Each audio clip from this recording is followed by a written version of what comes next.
Welcome to our channel. ఇప్పుడు మనం చూస్తున్న ఈ ఇండిపెండెంట్ హౌస్ వచ్చి 70 గజాల్లో ఉన్న ఈస్ట్ ఫేసింగ్ ఇండిపెండెంట్ హౌస్ అనమాట. చుట్టూ ఇళ్ళ మధ్యలో 30 ఫీట్ రోడ్స్లో ఉన్న ఇండిపెండెంట్ హౌస్ అండి ఇది. ఒకసారి బిల్డింగ్ లోపలికి వెళ్ళి చూద్దాం కదండి. న్యూ ఇండిపెండెంట్ హౌస్ అండి. బోర్ ఫెసిలిటీ అయితే ఉంది. ఈస్ట్ ఫేసింగ్ గుమ్మం అయితే ఇచ్చారు. ఉత్తరం వైపు సొంత వచ్చింది. కామన్ బాత్రూమ్ కూడా ఉందండి.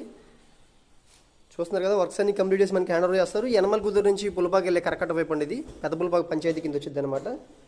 హాల్ వ్యూ చూడండి ఒకసారి. ఇది వచ్చి హాల్ వ్యూ అనమాట. ఇది వచ్చి కిచెన్ అండి. 30 లక్షలు అయితే దీని కాస్ట్ చెప్తున్నారండి. రెడీ అవుతుంది నాకు న్యూ కన్స్ట్రక్షన్ హౌస్ అనమాట. ఇది వచ్చి హాల్ అండి. ఒకసారి హాల్ వ్యూ చూడండి.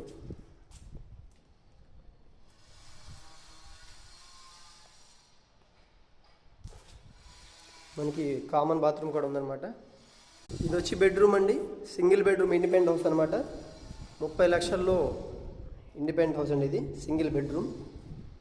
మనకి దీంట్లో ఒక అటాచ్డ్ బాత్రూమ్ అనమాట.